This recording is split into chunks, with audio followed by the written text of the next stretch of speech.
Glória a Deus, aleluias. Deixa eu testar aqui para ver se está com áudio. Até então estava sem áudio.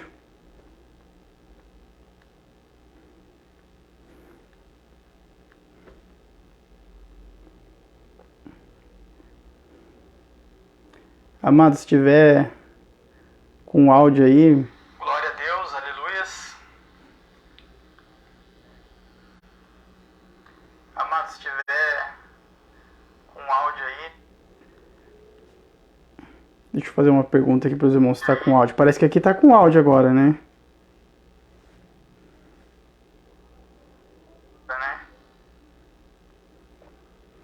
Irmã, tá com áudio?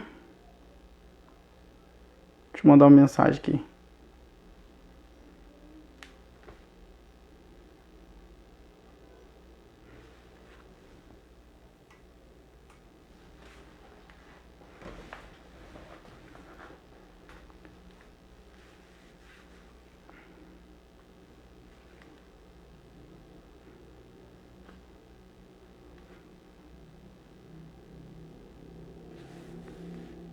Amém? Tá com áudio agora? Tá ok?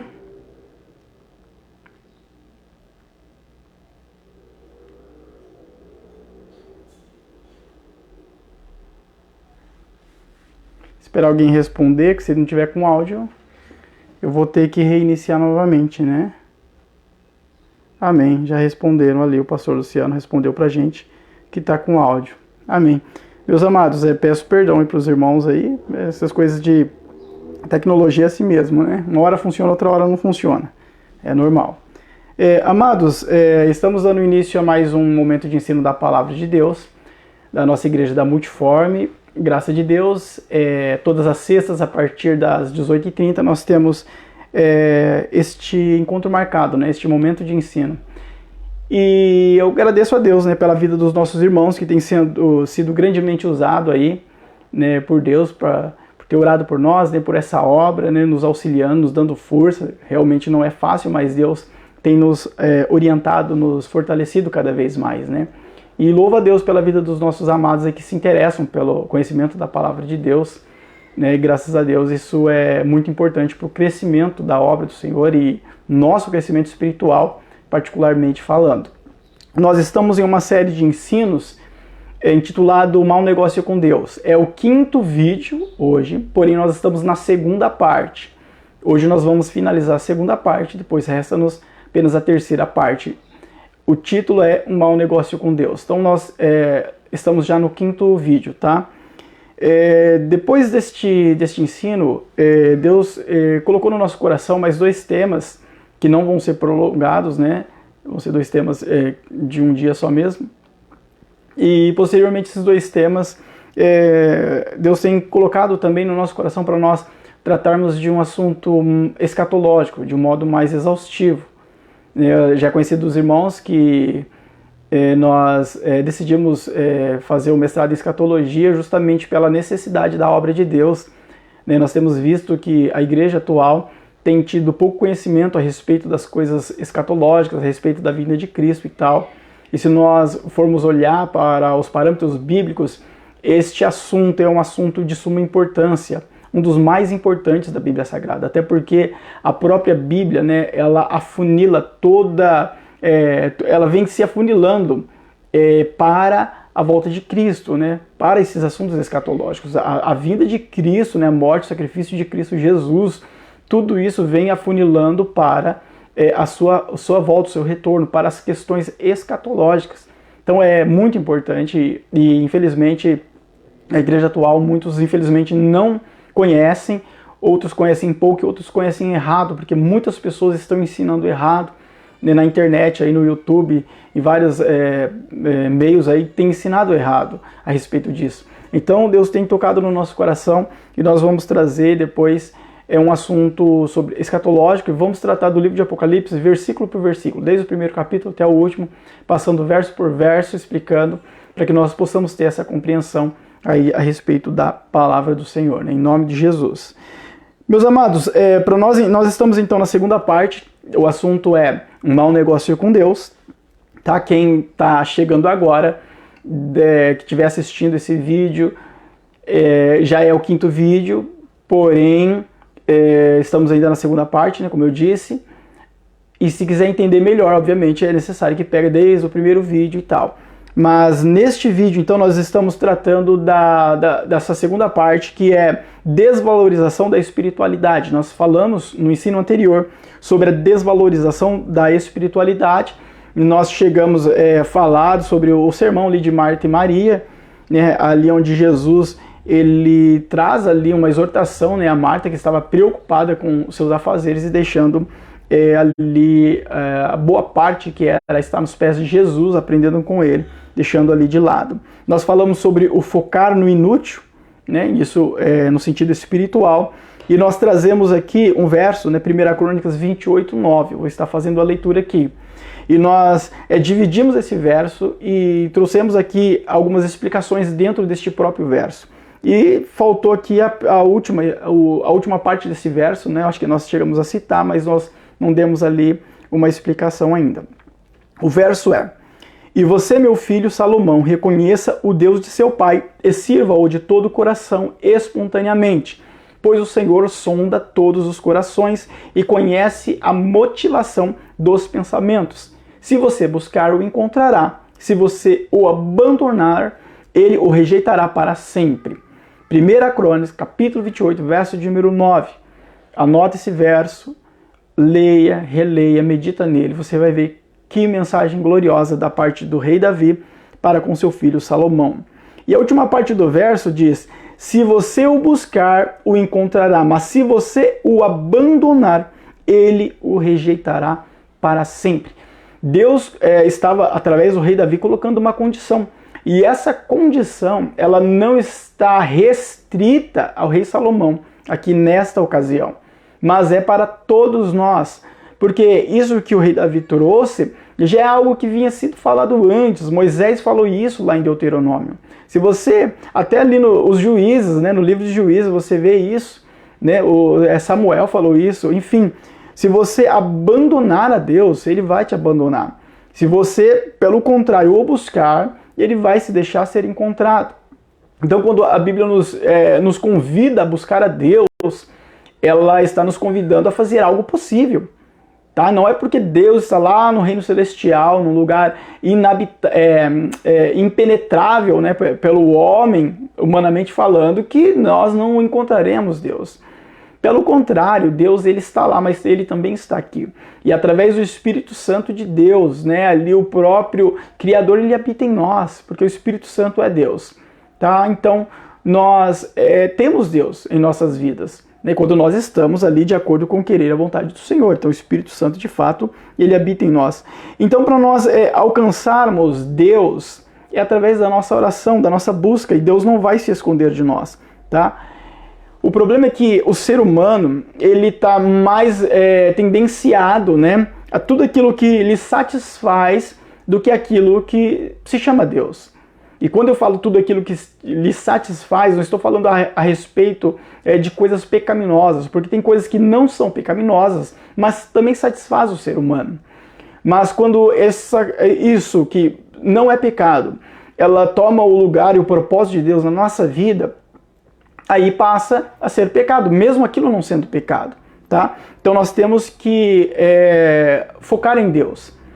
Então tem muitas coisas que não é pecado, né? Por exemplo, como a Bíblia diz, ter posses é pecado? Obviamente que não, nunca.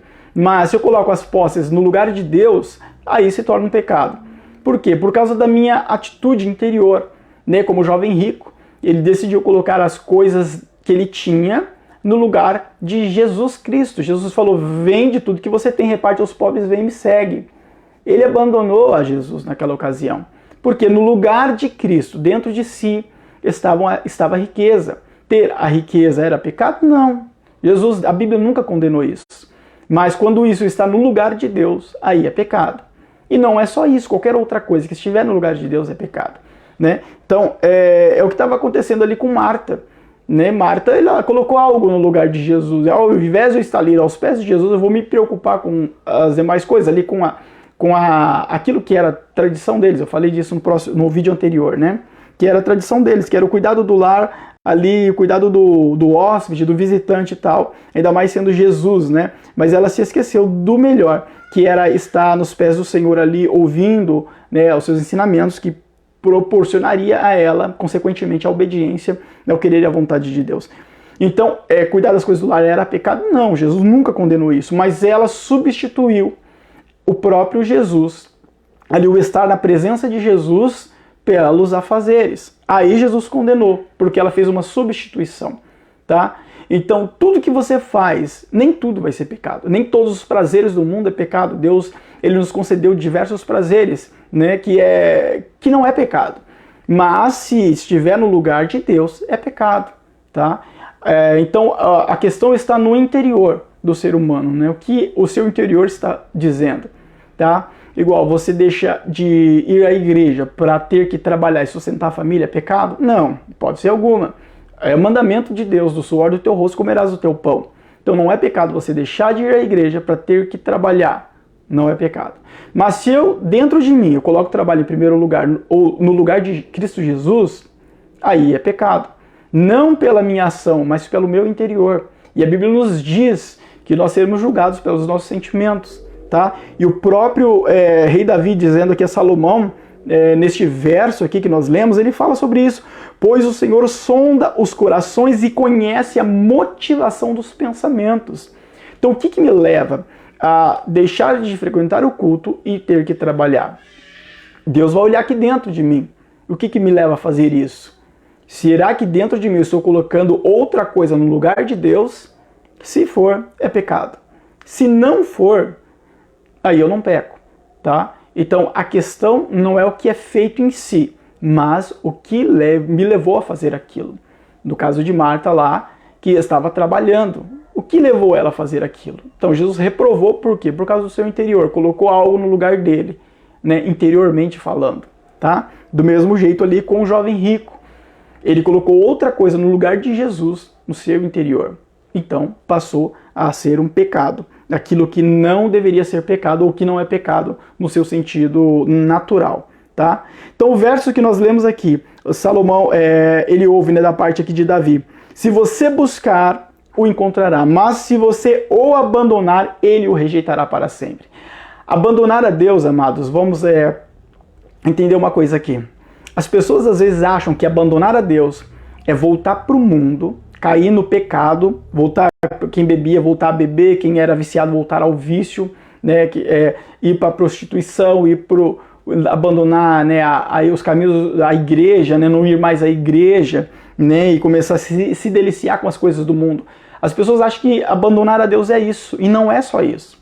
O abandonar a Deus não está vinculado somente a isso, tá? O abandonar a Deus muitas das vezes ocorre dentro das pessoas e não no seu exterior. Pessoas que às vezes estão na igreja, mas o seu interior, ele abandonou a Deus. Frequenta todos os cultos, mas o seu interior não está em Deus. Abandonou o Senhor. Coloca outras coisas dentro de si no lugar de Deus, tá? Então não tem no seu coração ali o desejo de buscar ao Senhor. Mas frequenta os cultos, mas o seu interior não está voltado a Deus. Então não é onde o seu corpo está em si, mas é onde está o seu interior. Seu corpo está no templo, na igreja, está na adoração, amém? Mas e o seu interior, onde é que está? Porque muitas das vezes nós estamos dentro da igreja, mas o nosso interior não está ali dentro. Às vezes ele está vagando por outros cantos, por outros tipos de pensamentos. Né? Como eu disse em outra ocasião, muitas das vezes nós adoramos a Deus, mas a adoração ela é externa, não é interior. Tá? Erguemos as mãos, mas o nosso interior não se levanta para adorar o Senhor, né? E muitas das vezes nós nos prostramos diante do Senhor ali, no momento da oração, mas o nosso interior não está prostrado. Então as questões que vão ser julgadas não são as minhas questões aparentes, aquilo que as pessoas veem, mas aquilo que está aqui dentro de mim, né? O que me moveu a fazer aquilo, o que fez com que eu não fizesse. Então nós, como igreja do Senhor, nós temos que entender que nós estamos dentro do templo para cultuar ao Senhor e não para assistir um culto, tá? Nós estamos ali não é para assistir os louvores, é para louvar a Deus. Mas, irmão, para louvar eu tenho que abrir a boca e gritar? Não, o louvor primeiramente ele acontece dentro de mim. Se você vai louvar com os lábios, assim, audivelmente, amém. Se você vai louvar baixinho, cantando baixo, amém também. A questão é interior, tá? E não exterior. Nunca ninguém será julgado pelo seu exterior. Nunca. Será julgado pelo seu interior, por aquilo que te moveu a fazer aquilo. Então o fato de eu prostrar-me de joelhos fisicamente diante de Deus não significa que o meu interior está prostrado diante do Senhor, tá? Então, no meu interior, ele é ele que manda ali diante de Deus, é ele que vai pesar diante de Deus. Aqui tem um texto em 2 Crônicas 15, 2, a respeito do rei Asa, né? Que diz assim, ó, ele saiu para encontrar-se com Asa, ele disse, é o profeta, né? Saiu e se encontrou com o rei Asa. O que ele disse para o rei Asa? Escutem-me, Asa e todo o povo de Judá e de Benjamim. O Senhor está com vocês quando vocês estão com ele. Se o buscarem, ele deixará que o encontrem, mas se o abandonarem, ele os abandonará. A mesma mensagem que foi dita a Davi, foi dita também ao rei, aliás, que foi dita por Davi a Salomão, foi dita também pelo profeta ao rei Asa, é a mesma coisa. É a mesma mensagem que nós temos na Bíblia para as nossas vidas, amados. Então, se eu abandono, deixo Deus, ele me deixa. Isso é bíblico, tá? E esse deixar a Deus, meus amados, como eu disse, não está naquilo. As pessoas pensam, então vou voltar para o mundo, vou pecar lá. Isso é deixar a Deus? Não. Muitas das vezes estamos na igreja, mas o nosso coração está abandonando Deus. Quando você deixa de orar no seu lar, por exemplo, né? Você tá dando lado a um sentimento de abandonar a Deus. Quando você deixa de buscar a Deus ali na palavra, que é o alimento, a Bíblia diz que a palavra de Deus é o nosso alimento, é ela que nos fortalece, para que nós possamos estar firmes na presença do Senhor, nós estamos com o sentimento de abandonar a Deus. Mas, irmão, eu não abandonei a Deus, eu continuo na igreja buscando ao Senhor, mas o seu interior, ele está rejeitando coisas que é do querer e da vontade de Deus. E qual é o querer e da vontade de Deus? Que eu ore sempre, busque a Ele em oração, que eu busque a Ele na palavra, no conhecimento, para que aquilo venha me alimentar e me estruturar na presença dEle. Que eu busque a sua presença, a sua face, que eu viva o seu querer e a sua vontade. Isso é o que Deus quer para mim. E se eu repulso isso de mim, se eu afasto isso de mim, isso é abandonar a Deus. Mesmo estando na igreja, eu estou com o meu sentimento ali, dizendo, Deus, eu não quero orar, eu não quero te buscar, eu não quero fazer. Tá? Então o abandono a Deus não está vinculado somente a ir para o mundo, descancaradamente. Isso muitas das vezes acontece de modo minucioso. E muitas das vezes nós cristãos não percebemos isso. Por isso é muito sério essa questão e nós temos que buscar a Deus sempre para que Deus nos fortaleça, né? Então Deus não se esconde de nós, mas Ele também não é um objeto. Muitas pessoas acham que Deus é um objeto, né? Trata Deus como se fosse um objeto e de modo inconsciente. Então as pessoas acham que Jesus, ali, você lê ali os profetas menores, até os profetas maiores ali, Jeremias, Isaías, você lê os profetas e você vê Deus sempre falando do povo que o abandonou, sabe? Só que você não pode se esquecer de que ali é a linguagem dos profetas, é a voz de Deus, só que na linguagem dos profetas. Aqui, os teólogos que estudam linguagens bíblicas, se eles pegarem um texto de Jeremias, ele consegue diferenciar dos textos, por exemplo, de Ezequiel, de Isaías ou de algum profeta menor. Por quê? Porque existe uma linguagem de escrita, tá? Então a linguagem de escrita é de acordo com cada pessoa, cada profeta. Por que eles acreditam que Hebreus não foi escrito por Paulo, por exemplo? Hebreus não se sabe quem é o escritor. Porque a linguagem do escrito de Hebreus é diferente da linguagem dos demais livros, tá? A linguagem é diferente. Nós, leigos, assim, que apenas lemos, nós não percebemos isso. Mas aqueles que estudam a linguagem da bíblica, eles sabem e conseguem trazer em detalhes o porquê que provavelmente Paulo não escreveu, porque a linguagem é muito diferente. Então, não se esqueça que os profetas ali, eles usaram a sua linguagem, mas a voz continua sendo de Deus. Só que na linguagem dos profetas, dá a impressão de que Deus está correndo atrás do povo. E na verdade não, Deus ele está trazendo ali o que o povo fez para que ele tomasse aquela atitude de permitir que o povo fosse levado cativo. Você lê Lamentações ali, você compreende isso, Lamentações de Jeremias, né? Então muitas pessoas acabam confundindo Deus inconscientemente, como se fosse um objeto, como se Deus estivesse correndo atrás do povo constantemente, e não é assim. Este próprio verso, ele deixa bem claro. Se você me buscar, você me encontra. Se você me abandonar, eu te abandono. Ponto final. É simples assim. Por quê? Porque Deus, amados, ele é Deus independente de nós. Ele não precisa de mim e de você. Muitas pessoas encaram Deus como se fosse um namoradinho adolescente, né? Que está sempre correndo ali atrás da namoradinha ali, querendo ela e fazendo de tudo por ela, se rastejando por ela. Esse não é o nosso Jesus. Muitas pessoas pintam Jesus assim, né? Traz ali em livros, em louvores, o amor de Cristo. E o amor de Cristo é belo. Mas como se Deus estivesse se rastejando pelo ser humano. E não. Deus está na sua posição de Deus. Ele não se rebaixa, tá? Quando ele se fez homem ali, né? Ele fez isso pela sua misericórdia e amor. Mas não confunda isso com um namoradinho adolescente que está se rastejando ali pela namoradinha e faz tudo por ela. É simples assim. Se você buscar Deus, você vai encontrar Ele. Se você abandonar, Ele te abandona também. Então nós não podemos encarar Jesus como um objeto, tá? Achando que Jesus está ali, eu estou aqui, o dia que eu quiser eu vou lá e pego Jesus. Não é assim. Não funciona assim, tá? Então nós temos que encarar Deus como Deus de fato, porque Ele é Deus. É o nosso Pai, nos ama de fato, mas Ele continua sendo Deus. E Ele não é objeto, e Ele nunca vai se deixar ser levado como objeto por ser humano nenhum. Ele já disse, que casa que vai me conseguir servir como moradia para mim? Nem os céus dos céus me contêm. Deus é grande, Ele é imensurável. Então nós temos que saber que nós somos seres humanos, pecadores falhos, miseráveis, e que Ele é Deus perfeito. Colocar-nos no nosso lugar e saber que Deus, Ele tem o lugar dele de Deus, né? Hoje deu até uma atrasada aqui, amados, no ensino, porque estava sem áudio, tá? Então, mas faz parte, né? Infelizmente aconteceu, aí eu tive que reiniciar de novo. Eu acho que eu iniciei 3 vezes, tá? Esse vídeo, tá? Então vamos partir. Então nós estamos aqui no segundo parte deste vídeo, deste ensino, né? É o 5º vídeo, mas segunda parte. Nós estamos falando sobre a desvalorização da espiritualidade. Falamos sobre o sermão de Marta e Maria.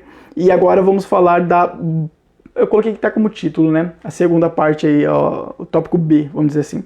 Peso falso na balança. Peso falso na balança. Antigamente, até hoje, em alguns lugares se usa, né? A balança com peso. Bom, basicamente, colocava ali um peso... Por exemplo, você vai comprar 1 quilo de alimento.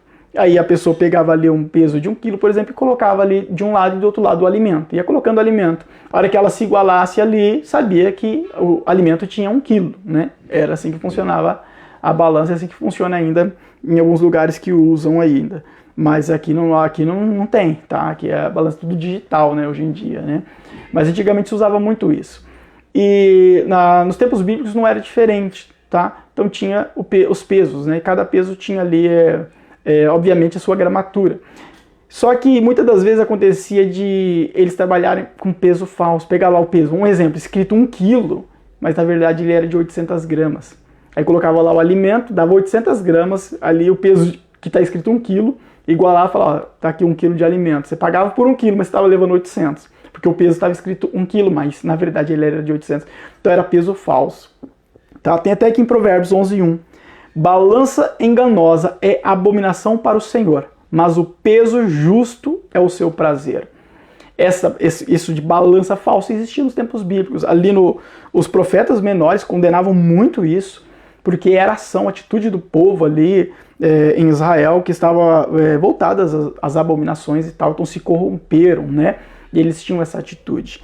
E Salomão ele deixa bem claro, a balança enganosa é abominação para o Senhor.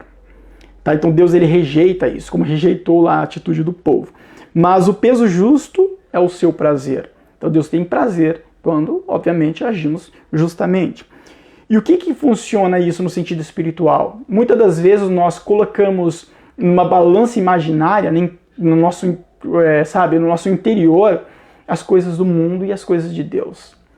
Só que fazemos isso e o nosso interior, por estar voltado à carnalidade, acaba enxergando e fazendo com que as coisas do mundo sejam mais valiosas.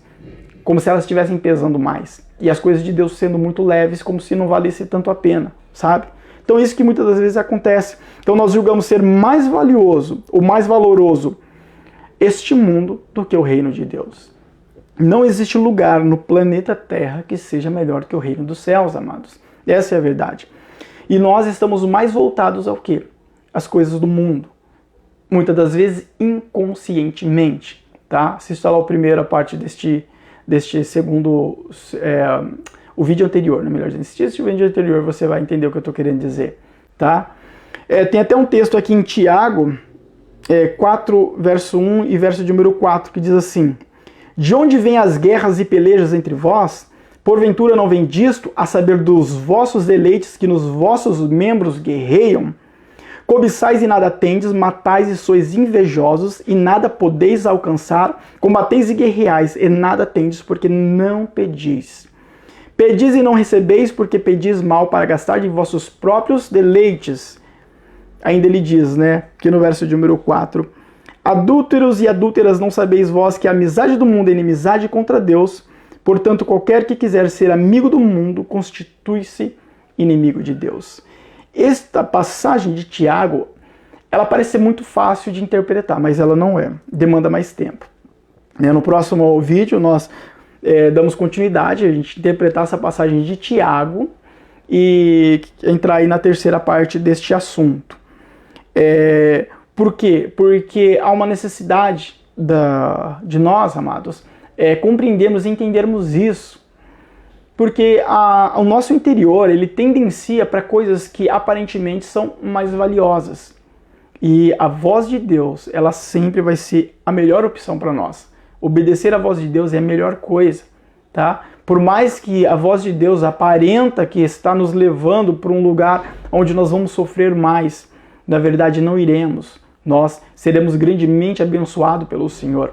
Nós precisamos confiar mais em Deus e entender que a nossa visão, ela vai nos enganar sempre, tá? O nosso foco humano, né, ele vai nos enganar. Mas quando eu estou focado no querer e na vontade de Deus, eu sempre serei guiado para aquilo que de fato vai fazer a diferença na minha vida, tá? Então não posso nunca, jamais deixar com que todas as demais coisas me levem aonde elas querem que eu esteja, mas que a vontade de Deus e a voz do Senhor esteja a me guiar. É isso que acontecia com o pastor de ovelhas lá nos tempos bíblicos. A voz do pastor guiava as ovelhas. Nem sempre as ovelhas estavam vendo o pastor, tá? Às vezes acontecia dele estar à frente das ovelhas, sim, mas às vezes ele estava atrás das ovelhas. E a audição das ovelhas fazia com que elas fossem guiadas por ele. Então elas sabiam que elas deveriam fazer, digamos assim, por conta da voz do pastor, né? Então, e isso apaziguava o seu interior, o seu coração. E era normal nos tempos bíblicos, quando o pastor saía a pastorear, ele levasse um auxiliar ali, um ajudante. Por quê? Porque se aquele pastor acontecesse dele ficar doente, não pudesse pastorear as ovelhas, o ajudante conseguiria. Porque a voz do ajudante também estava sendo assimilada pelas ovelhas. Ele poderia assumir o cargo de pastor ali, temporariamente ou às vezes até definitivo. Porque a ovelha, ela é normal, ela grava na sua mente a voz do pastor. Por isso Jesus disse, né, as minhas ovelhas, elas ouvem a minha voz e me seguem. Ela não vai ouvir a voz de um estranho, ela não vai conseguir seguir. Porque para ela, aquela voz, ela não conhece, tá? Então ele levava ali um ajudante ali para poder também a ovelha começar a assimilar a sua voz. Então nós, como Igreja do Senhor, nós temos que estar com os nossos ouvidos aguçados à voz de Deus, sensíveis à voz de Deus. Porque se nós não estivermos sensíveis à voz de Deus, qualquer voz que vir, nós vamos ser levados por ela. E se nós formos levados por qualquer voz, nós vamos cair num buraco muito grande ali, que é difícil depois de conseguir sair, tá? Então, e como que eu ganho essa sensibilidade em Deus? Buscando o Senhor, na oração, buscando o Senhor ali em consagração, em jejum, né? Ali fortalecendo-se espiritualmente através da palavra do Senhor. Amado, quando você se torna sensível à voz de Deus, você começa a perceber que muitas das coisas que você ouvia lá atrás, sentimentos que vinham, era Deus e você não fazia a mínima ideia de que era Deus. Por quê? Porque você estava com a carne mais forte. Mas quando você se torna sensível, você percebe, fala, poxa vida, Deus sempre esteve falando comigo e eu quase não ouvia Deus falar, porque eu não estava sensível à sua voz. Deus, ele fala constantemente. Nós é que não sabemos ouvir Deus, né? Infelizmente. Senhor Deus, eterno Pai, obrigado por tudo que o Senhor tem feito, realizado em nossas vidas. Abençoe a cada irmão, a cada irmã. Derrama da tua graça, da tua força sobre cada um, porque todos nós precisamos ser fortalecidos por ti. Nos dê força cada vez mais, Pai. Nos ajude e nos auxilie nessa caminhada, e o teu nome seja glorificado grandiosamente. Que a graça de nosso Senhor Salvador Jesus Cristo, o amor de nosso Deus, nosso eterno Pai, comunhão, consolação do Espírito Santo, reine em cada coração, e todos juntos digamos amém, em nome de Jesus. Que Deus abençoe a todos ricamente. Fica na paz, amados.